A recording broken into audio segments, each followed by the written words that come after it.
If your son had fired that BB gun 1 inch lower, my 3-month-old daughter wouldn't be breathing right now. That's what I told her. Marilee Draston, president of the Silverbriar Hollow HOA, as she stood in front of the sundial grove with her arms folded like the mother of the year. Karen Draston, her 14-year-old, still gripped the BB rifle like a toy he wasn't done playing with. The stroller sat behind me, canopy torn through the center, the jagged edge curling toward where Linnea's heart had been. Marilee glanced at the hole like it was a parking violation. "Bram, it's a plastic pellet. Don't turn this into a spectacle." She said that to me, with my baby still trembling in my arms. "Do you know what kind of force it takes for a BB to punch through ballistic-grade nylon?" I asked, voice low. "That pellet spun. It left a rotational pattern. That means your son didn't fire by accident. He aimed." And that's when her expression faltered, just for a beat. Like a record scratch in the middle of her smug little HOA script. They called me dangerous. They said I made the neighborhood feel on edge. I was the one who caught the projectile before it split my daughter's ribcage. If you're watching this because someone in your neighborhood thinks their title makes them untouchable, subscribe now. Because you need to know exactly how I turned that smug president into a community liability. I'm Bram Callister, Chief Firearms Instructor for Washoe County. I don't just train adults how to hold a weapon, I train teenagers not to kill each other by mistake. I teach risk evaluation, projectile physics, and incident de-escalation. I've stood in courtrooms to testify on angle of entry. I've reconstructed crime scenes from shredded drywall and dented fencing. And I buried my wife 4 weeks before Linnea was born. Mira died of an aneurysm in her sleep, 2 months before her due date. Linnea came early, lungs underdeveloped, immune system weak. She survived the NICU, the tubes, the alarms, and I swore if she made it out of that hospital, she'd never fight for air again. That stroller was the one place I could breathe too. Every morning, I wheeled her out to the Sundial Grove, an HOA-approved relaxation zone, freshly landscaped, regulated for silence. It's where I read her Mira's old letters, where I told her about the world that waited for her. That morning, I was reading The Things We Carry when the pellet snapped through the canopy.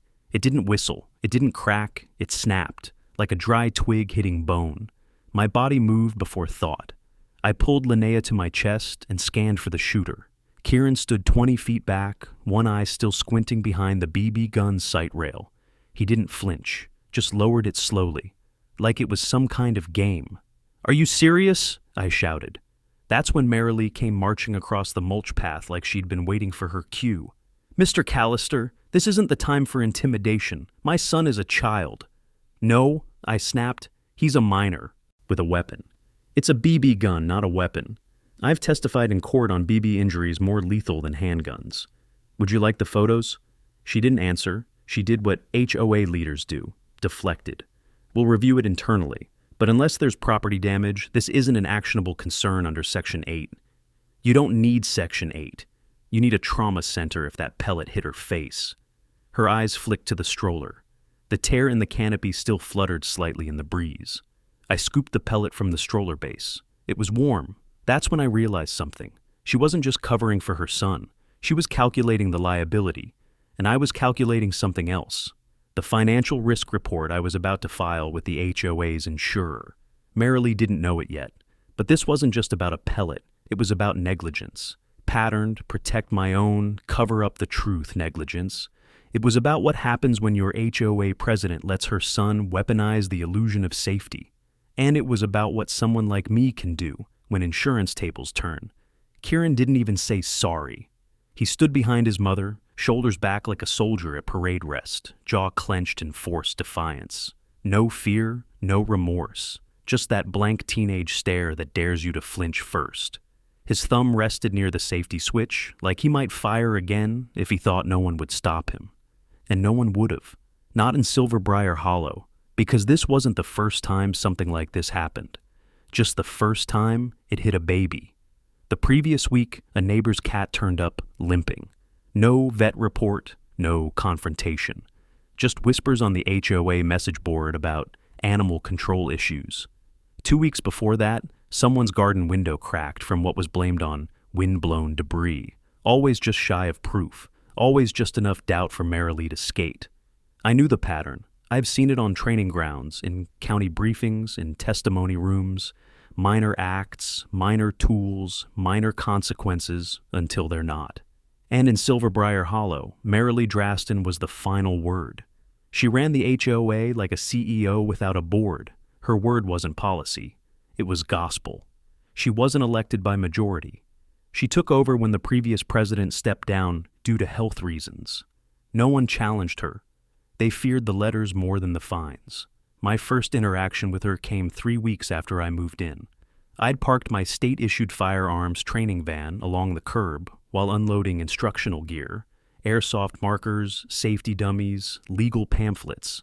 Within an hour, I had a violation taped to my door: unsecured military presence, visual disruption. That's how she saw it. A father unloading sealed, locked, rubberized safety containers was a threat. Her son with a BB rifle was a child expressing curiosity. I didn't fight it then. Mira had just died. Linnea had just come home. I didn't have the energy to argue about appearances. I paid the fine. But now I saw it clearly. That day at the sundial, the moment I saw that smug flicker in her eyes when I cradled my baby like a target, I understood what this neighborhood really was. It wasn't safe. It was sanitized, on the surface. And everything Marilee did was about control, not care. I left the Grove with Linnea still pressed against my chest. Her heartbeat was steady, her breathing even, but my hands wouldn't stop shaking, not from fear, from restraint. We walked past 3 neighbors on the way home. None of them met my eyes. They'd heard the shot, seen the stroller, watched the confrontation, and still, they said nothing. Back in my house, I pulled up the HOA portal and filed a formal safety complaint. I documented the incident, uploaded photos of the torn canopy, the pellet, Linnea's vitals from the baby monitor. I cited state statutes regarding projectile devices in residential zones, particularly when operated by unsupervised minors. Then I waited. No call came, no email, no knock.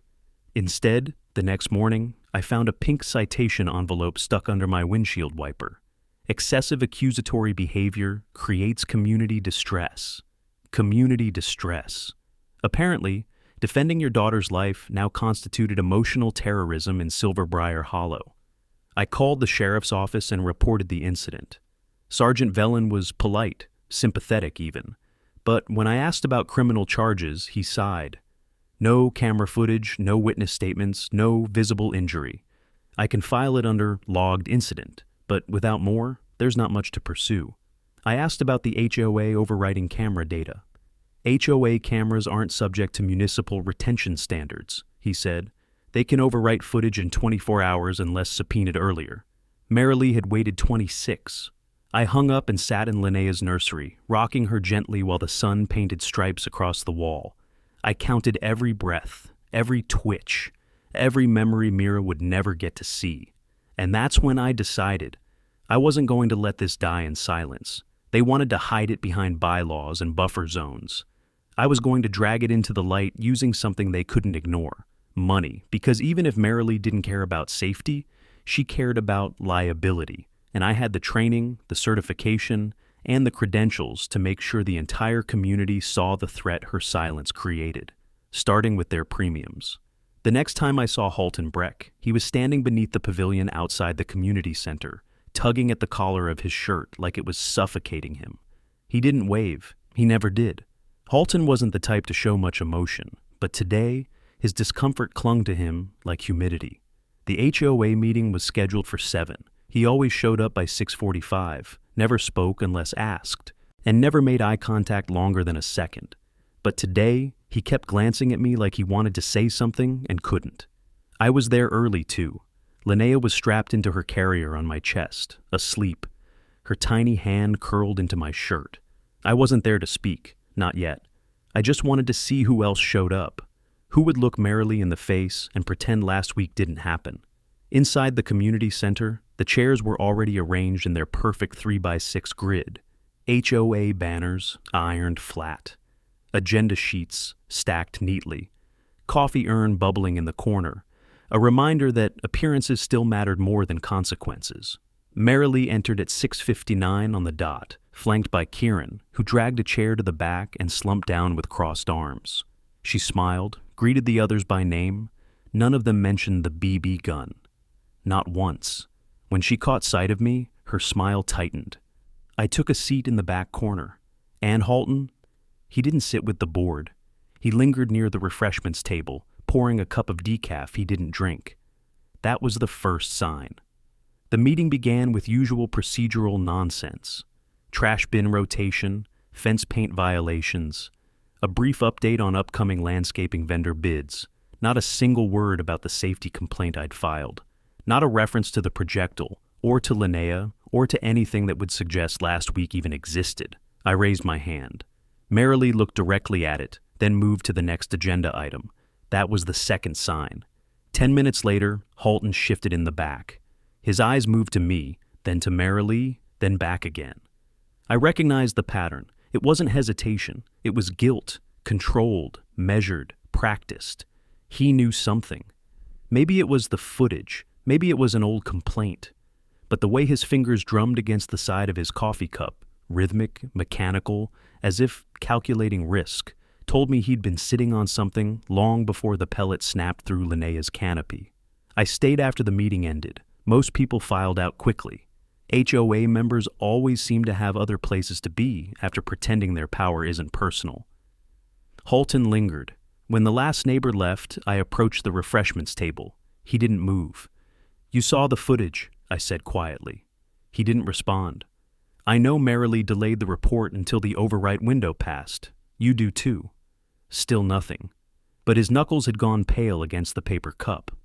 "I'm not here to make a scene, Halton. But if this goes to court or if a liability review hits the board, you're on the list. As treasurer, as a voting member." He blinked slowly. "There's more than one incident." That stopped me. "What?" He glanced around, then stared at the floor. The BB gun wasn't the first thing. There were others. Pet injuries, broken glass, a kid hit with a slingshot last summer. They were all dismissed. By who? He didn't have to answer. The implication sat between us like a weight. "I wanted to say something," he whispered, "but Marilee always said we couldn't risk the board looking fractured, that if we had infighting, the whole neighborhood would suffer. And now?" He looked at Linnea, then he looked away. "You'll have what you need, just don't ask me for it yet." I nodded once and stepped back. I didn't push him, not yet, because I knew the conflicted ones are the ones who carry the truth longest. And they're the ones who crack the hardest when the pressure's right. 2 days later, I got a letter, hand-delivered, no envelope, just a folded slip of HOA stationery, with my name written in hard, deliberate ink. No stamp, no signature. It was a final courtesy warning. Due to repeated disruptions and submission of non-actionable grievances, your presence at future HOA gatherings may be subject to review. They didn't say banned. They said subject to review. The kind of vague bureaucratic threat designed to put you on edge without giving you something solid enough to challenge. Marilee was getting nervous, and when people like her get nervous, they don't retreat. They escalate. That same evening, I noticed a tall orange flag planted on the strip of lawn between my sidewalk and the curb. Utility marker. Red paint sprayed around the irrigation head I'd replaced last month with HOA-approved parts. I'd even paid a licensed installer. Still, the flag stood there like a warning shot. Then came the email, a violation notice for unauthorized fixture adjustment to common space irrigation. 275 fine pending. The photos attached were grainy. My property, my tools, from behind my own fence line. I filed a counter notice, uploaded the invoice, installer's license, time-stamped images, and HOA pre-approval from 6 weeks prior. No response. The next morning, Linnea and I went to the community mailbox cluster. Half the neighbors pretended not to see me. One couple crossed the street entirely. I could feel it in the air. Marilee's campaign had already started. I wasn't just being ignored. I was being painted as paranoid, as dangerous, as unfit. And the one thing she hadn't yet counted on was how good I was at counteroffensives. I spent the next several hours at my workstation. I wasn't digging through files or scheming some courtroom stunt. I was running liability math. See, what Marilee didn't know, what most HOAs don't know, is that state-certified firearms instructors have continuing education requirements in multiple legal domains: premises liability, juvenile weapon discharge scenarios, and incident report drafting. I wasn't just trained to teach, I was trained to evaluate aftermath. And this wasn't just about Linnea anymore. It was about a known risk: a board member's child with access to projectile weapons, multiple dismissed safety complaints, and no incident intervention plan on record. I opened a new report and titled it plainly: Community Risk Assessment, Silverbriar Hollow. I laid it out clean: no emotion, no accusation, just data. Safety incident frequency, suppressed complaints. Community risk multipliers from minor to major weapon misfires, BB guns, slingshots, glass projectiles. Statistical injuries to minors, legal precedents from Nevada HOA cases. I wrote it as a certified instructor, not a father. I stripped my name from the intro, let the facts do the speaking, and then I filed it. Not to the HOA, to the insurance carrier listed on the community's original purchase documents, the one Marilee never thought anyone would look at, because, to her, insurance was something that happened in the background. I knew better. If there's one thing insurance companies hate more than lawsuits, it's patterns. And Silverbriar Hollow was developing one. By nightfall, I'd received a digital read receipt from the underwriting department. 12 hours later, I got a reply. They requested confirmation of the board's failure to report a child injury incident. I confirmed, yes, a baby was nearly struck by a BB pellet fired by a board member's dependent, with no disciplinary action or reporting. They said they would begin internal review. And that was the fuse. Because when an HOA fails to mitigate a recurring safety risk, especially one involving minors, the insurance company doesn't just call the board. They call everyone, every policyholder, every resident, and they warn them. Premiums are going up unless the board gets its house in order. Marilee had fired a shot by proxy. She just didn't know I'd spent my career teaching people how to trace it back to the source. It didn't take long. By Tuesday afternoon, the first neighbor knocked on my door. Her name was Delia Norwick, lived 3 units down. Realtor, late 40s, never spoke more than a wave in passing. That day she held her phone out before she said a word. I saw the email before I saw her eyes. Subject: Potential Premium Reassessment. Community Risk Alert. Silverbriar Hollow. HOA. She didn't look angry, she looked scared. I just renewed, she said, barely above a whisper. They're saying it could go up 25%, retroactively. Is this real? I nodded once. She stared at me. Is it because of Kieran? She hadn't said his name out loud before. Most people hadn't. But now that the warning came with a $sign, the silence was cracking. It's because of how the board handled it, I said. She swallowed hard. Marilee said your complaint was thrown out, that there was no evidence. She also said there was no footage. Delia looked away. Behind her, 2 more neighbors emerged from their driveways, both holding their phones. The quiet was unraveling. Inside, I paced near the window with Linnea, nestled in her bassinet beside me. The insurance company hadn't threatened lawsuits. Not yet. But their language was clear. Failure to disclose and mitigate a known pattern of safety negligence could trigger a blanket reevaluation of Silverbriar Hollow's entire liability tier. That meant higher premiums, fewer covered incidents, and potential coverage denial for future claims. By dinner, I'd received 4 more knocks, none of them hostile, all confused, all betrayed.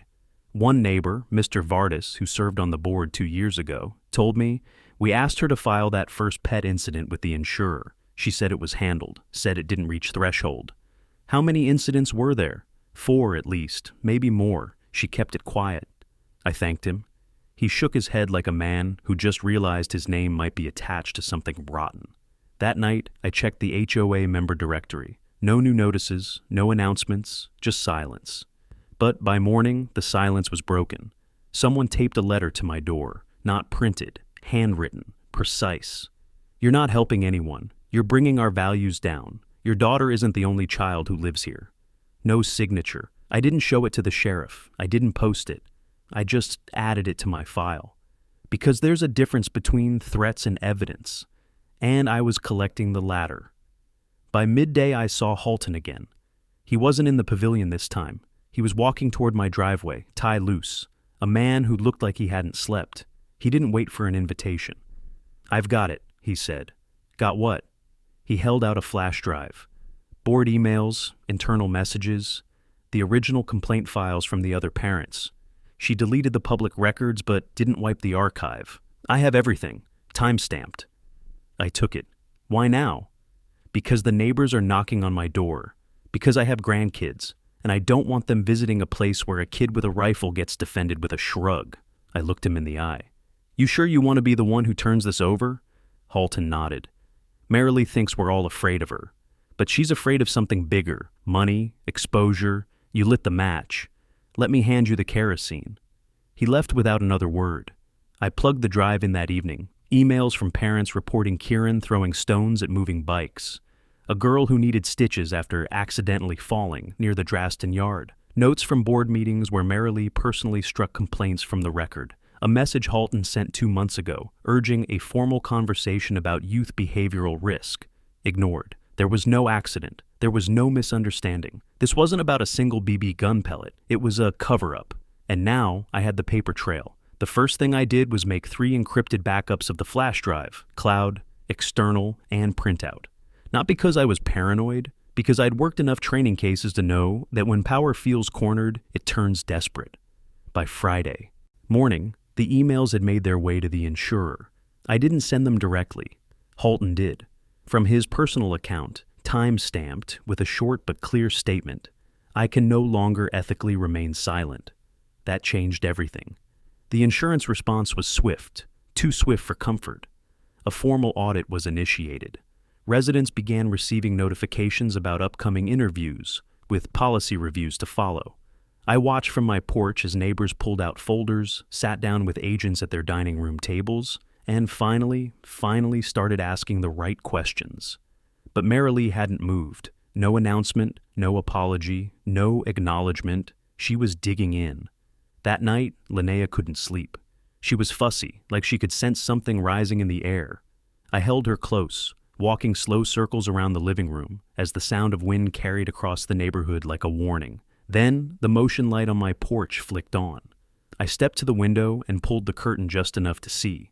Marilee was standing on my lawn. No clipboard, no phone, just her and that trademark posture, arms folded like a judge, eyes scanning like searchlights. She didn't ring the bell. She didn't knock. She just stood there, watching my door like it owed her something. I didn't give her the satisfaction.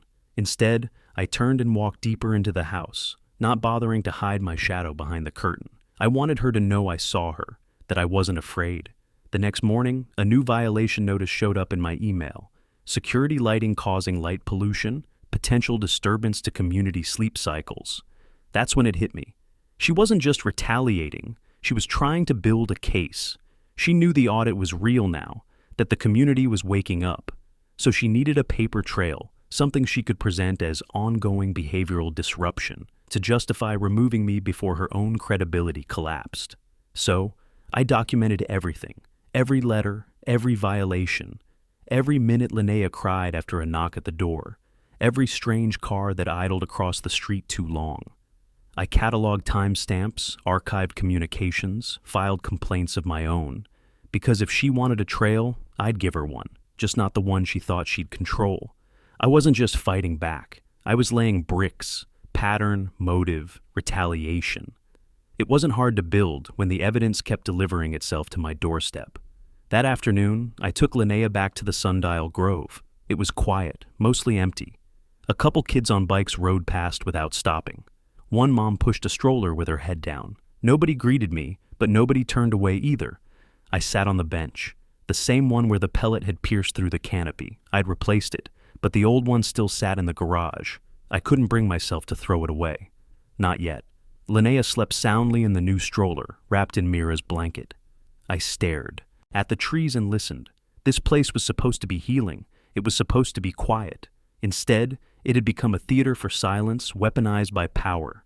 But something was shifting. The audit made it real. Halton's drive gave it weight. My presence, visible, unwavering, made it loud enough to hear. And now it was only a matter of time before everything she buried clawed its way into daylight. Because the difference between a pellet and a lawsuit is simple: trajectory. And hers was headed straight for impact. Halton didn't speak during the next HOA board meeting. He didn't have to. He sat at the far end of the table, arms crossed, the blue folder with the flash drive copy resting in front of him like a loaded weapon. His nameplate was slightly askew, as if someone had bumped it and he hadn't bothered to fix it. He didn't meet Marilee's eyes, not once. The room was fuller than usual. Almost 30 residents packed shoulder to shoulder into the folding chairs, far more than the typical 6 or 7. They weren't there for landscape updates. They were here for blood. Marilee opened the meeting like nothing had changed. She smiled, complimented the newly trimmed hedges near the west gate, and launched into a reminder about spring paint compliance. The script hadn't changed, but the room had. People didn't just listen. They glared. When she finally reached the community concerns portion, 2 hands shot up before she even finished the sentence. Why are we just now hearing from the insurance company that our rates are going up? Is it true that the board suppressed reports about safety incidents involving your son? Were you planning on telling us, or were you hoping no one would notice? The questions came fast, some polite, most not. A few didn't even bother with questions, just angry declarations of betrayal. Marilee didn't falter. She smiled thinly, hands folded on the table like a news anchor. These accusations are being investigated internally. I urge everyone not to jump to conclusions based on documents taken out of context or information spread without verification. Then she looked straight at Halton. He didn't blink. He just reached into his folder, pulled out a sheet, and laid it in front of her. "You signed this suppression order yourself," he said, loud enough for everyone to hear. Her hand froze. "It's an email from last July," he continued, "where you instructed the board secretary to omit a projectile incident involving Karen from the public meeting minutes. You cited reputational risk and unnecessary escalation." Marilee's face drained of color. She opened her mouth, closed it, opened it again. "I never—" "You did," he said, cutting her off. "I was there, and I stayed silent. That's on me. But it ends now." The room fell into a dense electric silence. Then someone stood up from the third row. Delia, the realtor. She held up her phone with the HOA documents open. "There are 6 separate redacted incidents, all involving youth aggression, all dismissed with no action required." Another voice behind her. "My son got stitches after someone launched a stone from behind the Draston fence. I filed a complaint, never heard back." Another. "My car windshield was cracked last October. The HOA said it was debris. Now I'm not so sure." It was crumbling in real time. Marilee tried to regain control, voice rising in volume. "This is not a trial. This is a governance meeting. If you have concerns, submit them through the proper—" "You're the reason we have concerns," someone shouted. I didn't speak. I didn't have to. Halton had done what no one else could, not just because he had the files, but because he had finally decided he was done protecting someone who thought power meant immunity. After the meeting, I caught up with him outside. He was standing near the bike rack, arms loose at his sides, like the tension had finally bled out of him. "You sure you're ready for what comes next?" I asked. "I wasn't ready for what came before," he said, "but it still happened." I nodded. "You did the right thing." "I did it late." "Late's still better than buried." He smiled faintly. "You know they'll try to claw this back. Play the sympathy card, paint me as senile or manipulated. They can try, but the insurance company isn't interested in spin." He exhaled slowly. "Then I guess it's time we let them finish what we started." And with that, Halton Breck, HOA treasurer, conflicted ally, now whistleblower, walked into the night with his head finally level. By Monday morning, the HOA message board had turned into a war zone. Not officially, of course. Marilee had locked commenting privileges on the main threads and archived any posts related to the insurance audit. But that didn't stop the screenshots, the forwarded emails, the side-channel newsletters being passed between neighbors, like samizdat in a collapsing regime. Someone even started a newsletter titled The Hollow Truth. It spread fast, and inside each issue was a breakdown of every buried complaint, every redacted record from Halton's archive, every quote Marilee had denied saying, and proof that she had. I wasn't behind it. but I knew who was. Delia knocked on my door that afternoon, holding a manila envelope and looking more like a journalist than a realtor. "I'm compiling everything," she said without preamble, cross-referencing timestamps, incident locations, even lawn camera footage some of the other neighbors sent me. If they think they're going to bury this with semantics, they're wrong. I opened the door wider. "Come in." She stepped inside, set the folder on the dining table, and unzipped a padded case from her shoulder. Inside were at least 20 pages of color-coded reports, incident grids, name redactions, heat maps of reported disturbances centered around one address, Marilee Draston's. "I'm putting together a package for the underwriters," she said. "Not just what happened, but what could have happened. If Linnea had been hit, if that girl had been blinded by the slingshot, if a car swerved after a pellet cracked their window."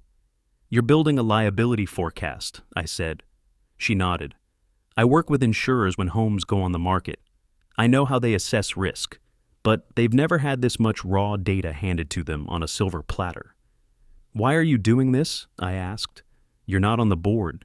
You've never been involved before." Delia's face darkened. "My nephew was shot in the neck with a BB gun when he was 9.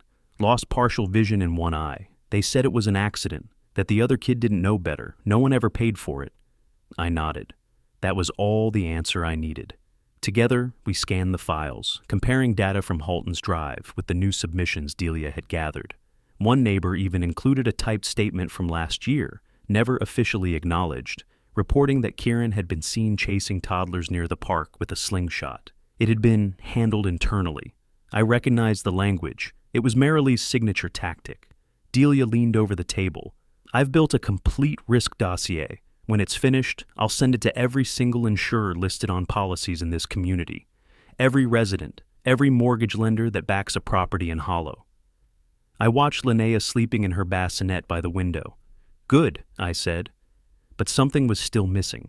We had the data. We had the whistleblower. We had the community finally seeing the truth. Now we needed the weapon Marilee feared most. Public exposure, not digital, not viral, not behind passwords.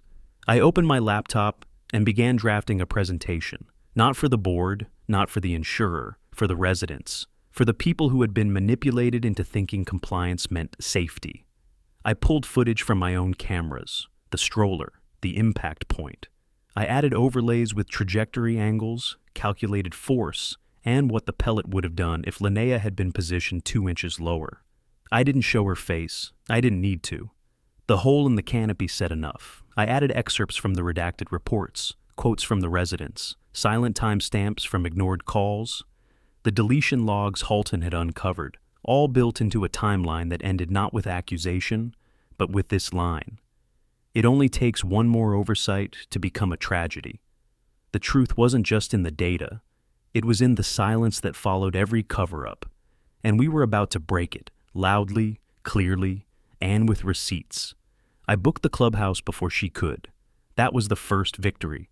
Technically, any resident could reserve the space with 48 hours notice and a refundable deposit.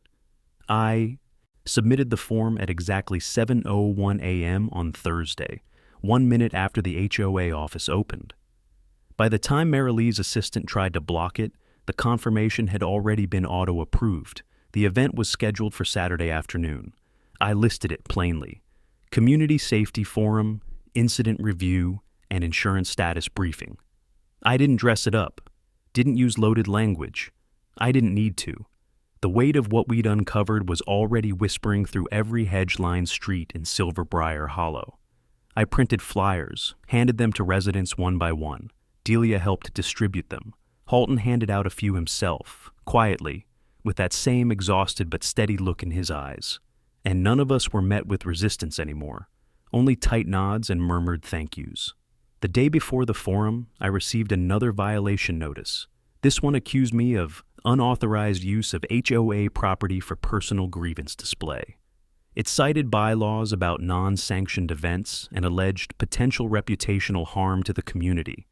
It was unsigned. I printed it out and added it to the slideshow. Saturday came. The sun stayed hidden behind a thick gray sky, casting a dull chill over the neighborhood. I arrived early, with Linnea bundled in her carrier and the presentation loaded on my laptop. Delia had already arranged chairs. Halton brought a projector. By 3:15 p.m., the room was full. Not packed shoulder to shoulder, but full in a way that mattered. Couples, parents, older residents, even teens who normally kept to themselves. They filled the rows without murmuring. Not a single person scrolled their phone. I stood at the front, held the clicker in one hand, and looked out over the room. Then I saw her. Merrily. She stood in the back near the exit, arms folded, sunglasses perched on her head like a crown. Karen was nowhere in sight. She didn't speak. She just watched. I began. First, I showed the canopy, the tier, the pellet. I explained the angle, the speed, the depth of penetration. I laid out what would have happened if the pellet had entered soft tissue. Then I showed the deleted report logs, the timestamps, the risk grid. I didn't raise my voice. I didn't dramatize. I just let the truth speak, frame by frame, line by line. When I reached the part about the insurance letters, the room tensed. A few people glanced at each other. One man in the second row closed his eyes and shook his head like he already knew, but had been trying not to admit it. And then I showed them the note I'd received, the threat.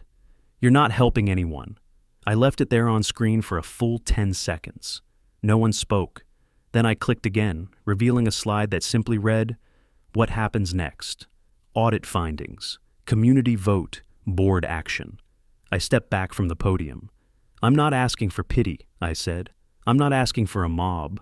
I'm asking for accountability, for every resident, every child, every visitor who trusted this place to be safe." Halton stood up from the third row. He faced the crowd, voice calm but clear. "As HOA treasurer, I've reviewed every line of our policy. If we fail to act now, we may lose liability coverage entirely, not higher premiums. None." Delia followed. She didn't need notes. "If this happened in a business," she said, "Merrily would be removed immediately under risk conflict statutes. We owe ourselves no less." Still, Merrily didn't speak. She turned, opened the door, and walked out without a sound. But it didn't matter, because she didn't own the vote anymore. We did. The vote was scheduled for Wednesday. Emergency session, Article 4, subsection G of the bylaws.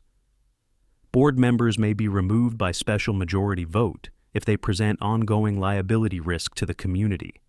No lawyers speak, no loopholes, just plain language built for the very scenario Merrily had created. The days leading up to it were colder, quieter. Nobody made small talk in driveways. Nobody waved on dog walks. The neighborhood had shifted into a low, simmering alert, waiting for something to give. Flags weren't flying, lawns weren't mowed. Even the bird feeders hung still, untouched, like everyone had collectively paused until the reckoning was done. Merrily didn't post on the board in those 3 days. No messages, no emergency clarifications, no denial statements, just silence, which was louder than anything she'd ever said. On the night of the vote, I left Linnea with Delia. She insisted, said I needed to go in alone and unencumbered, not as a father with a stroller, as a neighbor with a case. I arrived early and sat in the second row, not in the back, not standing along the wall. I wanted her to see me when she walked in, and she did. Merrily entered through the side door, clutching a thin white folder and wearing that same pressed ivory blouse she always wore when she needed to look untouchable. She didn't look at me. She sat down, opened the folder, and spread the documents neatly in front of her. But this time, no one leaned in to hear her speak. No one offered polite nods. Even the other board members left an empty seat between them and her. Halton stood. He walked to the center and addressed the room with a clarity that cut through every whisper of denial still left in the air. "This isn't about bad parenting," he said. "It's about misused authority, about silenced complaints, about a pattern that left us exposed not just legally, but morally." He pointed to the projector screen behind him. "I've reviewed every one of the redacted reports. 5 of them involved children. 3 involved confirmed property damage. 2 included physical injury. All were dismissed by the president without board vote." Merrily didn't move. "And 1 involved a baby, a 3-month-old, targeted with a BB gun. The only reason we're not discussing a funeral right now is because Bram Callister happened to be trained in tactical response and ballistics." The word funeral sucked the oxygen out of the room. I felt it. So did everyone else. Halton's voice didn't rise. He didn't need it to. The stillness was already screaming. He took his seat. Then came the vote. Each resident had a card, green for remove, red for retain.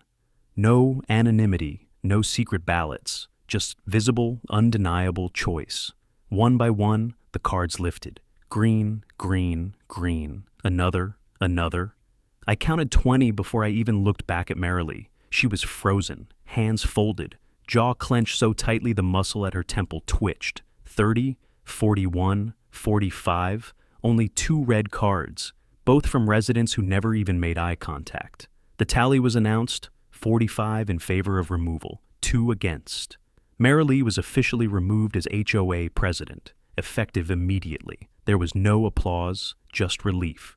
She stood slowly, gathered her folder, and without a word, walked out of the room. The door didn't slam.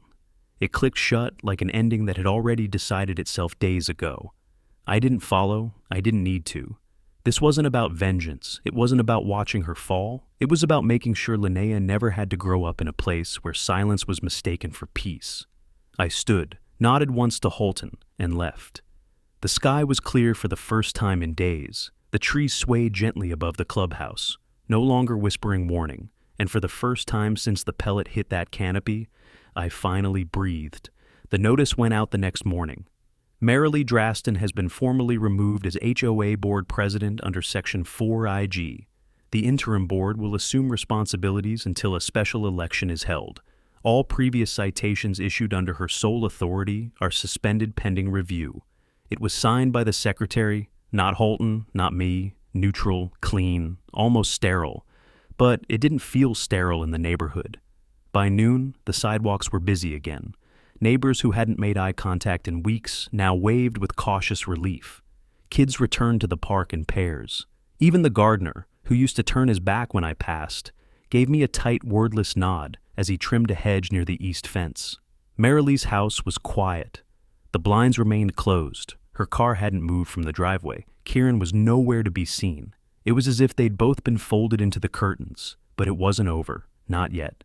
Because the insurance rep finally arrived. Her name was Marcia Ree.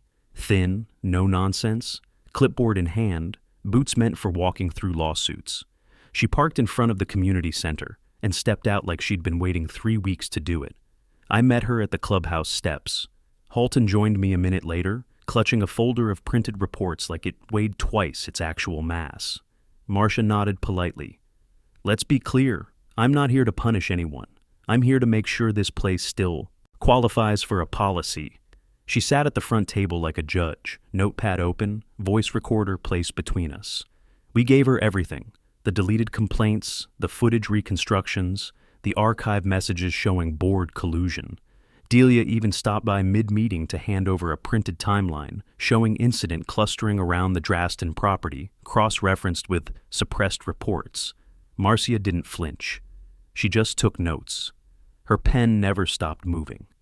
Did you file any reports with local law enforcement at the time of the BB incident? She asked me. I did. It was logged. No arrest, no injury, no available footage, no action taken. And did the board escalate the complaint or issue any safety advisory to residents? I shook my head.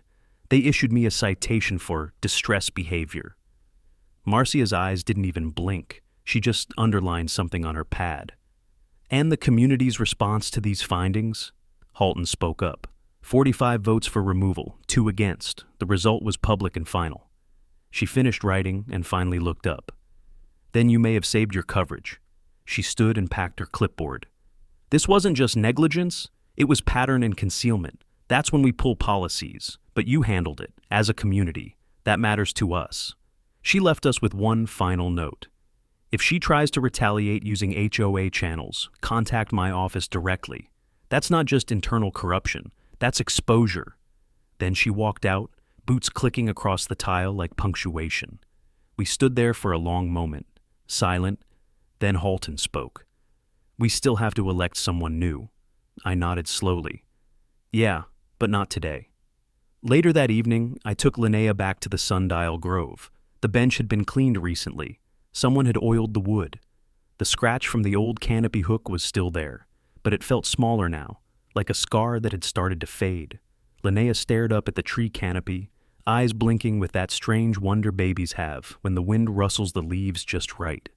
Her fingers curled around the edge of her blanket, Mira's blanket, and I remembered the promise I whispered into her incubator, weeks before she came home, that I would keep her safe, that I would build her a home where no one had to dodge blame, deflect truth, or weaponize silence, not under the cover of rules, not behind the false smile of neighborhood peace. And I had. Not through rage, not through war, but through something louder than both. The election came 2 weeks later. Not for me. I didn't run. I didn't want to. Halton nominated Delia, and she won by a landslide. 49 votes to 1 abstention. No one voted against her, not a single person. She stepped into the role like she'd been preparing for it in silence all along.